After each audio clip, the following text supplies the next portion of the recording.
आकाशवाणी भोपाल से प्रस्तुत हैं प्रादेशिक समाचार।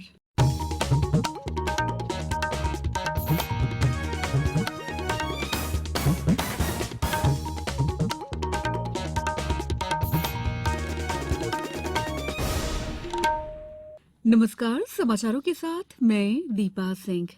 संसद के दोनों सदनों की संयुक्त बैठक में राष्ट्रपति द्रौपदी मुर्मू के अभिभाषण पर धन्यवाद प्रस्ताव पर लोकसभा में चर्चा जारी है। चर्चा में भाग लेते हुए भारतीय जनता पार्टी के नेता रविशंकर प्रसाद ने कांग्रेस नेता राहुल गांधी पर कल अपने भाषण में सदन को भ्रमित करने का आरोप लगाया। उन्होंने कांग्रेस पर देश में विभिन्न घोटाले होने का भी आरोप लगाया। श्री प्रसाद ने कहा कि अडानी समूह ने यूपीए सरकार के कार्यकाल के दौरान कई परियोजनाएं प्राप्त की थीं। उन्होंने आरोप लगाया कि कांग्रेस देश के विकास को लेकर प्रसन्न नहीं है। उन्होंने कहा कि भारत विश्व में अब 5वीं सबसे बड़ी अर्थव्यवस्था बन गया है और इसने वर्तमान सरकार के अंतर्गत विभिन्न क्षेत्रों में शानदार प्रगति की है। लोकसभा में चर्चा जारी है।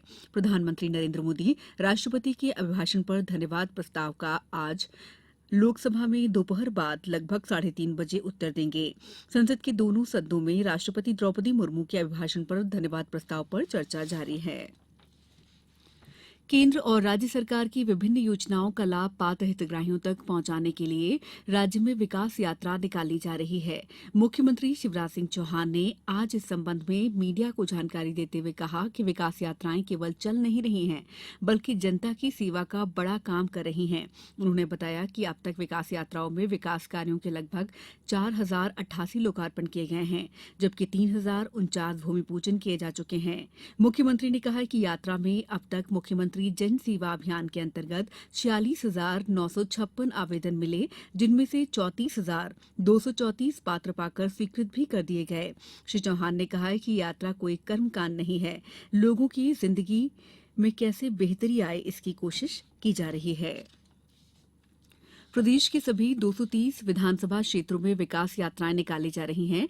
खंडवा से हमारे संवाददाता ने बताया कि विकास यात्रा के तीसरे दिन कल मांधाता विधानसभा क्षेत्र के विभिन्न गांवों में विधायक मांधाता नारायण पटेल द्वारा शासन की योजनाओं के लाभान्वित हितग्राहियों को बधाई दी और उन्हें आगे आकर लाभ लेने का आग्रह किया। सतना जिले की निर्धारित रूट चार्ट के अनुसार चौथे दिन आज 62 ग्राम पंचायतों तथा नगर पालिक निगम सतना के 4 वार्डों में विकास यात्रा निकाली जा रही है।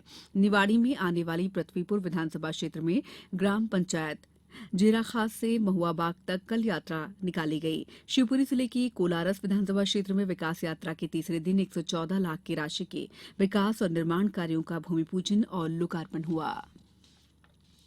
जबलपुर में G20 के एग्रीकल्चर ग्रुप की मीटिंग के तहत प्रदेश के विभिन्न स्थानों पर कई साइड इवेंट हो रहे हैं। इसी क्रम में आज जबलपुर के जवाहरलाल नेहरू कृषि विश्वविद्यालय में एक कार्यशाला आयोजित हो रही है।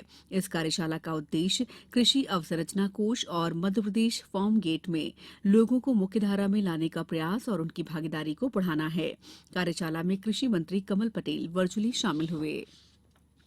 दस्तक अभियान के दूसरे चरण का शुभारंभ कल से आगरमालवा जिले में हुआ। अभियान में 5 साल तक के सभी बच्चों को विटामिन ए की खुराक पिलाई जाएगी। इसके साथ ही एनीमिया की जांच के साथ अन्य बीमारियों और कुपोषण की भी जांच की जाएगी।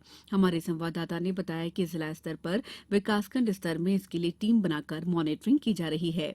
नर्मदापुरम जिले में भी कल से दस्तक अभियान की शुरुआत हुई। उधर शहडोल में निमोनिया और दूसरी बीमारियों से 6 माह तक के बच्चों को बचाने के लिए स्वास्थ्य विभाग स्क्रीनिंग अभियान चला रहा है। अभियान के 2 दिन में 6,955 बच्चों की स्क्रीनिंग की गई, जिसमें 700 से अधिक बच्चे बीमार मिले हैं, जिनमें अधिकांश को मौके पर ही इलाज दिया गया। 45 बच्चों को अलग अलग अस्पतालों में रेफर कर भर्ती कराया गया है।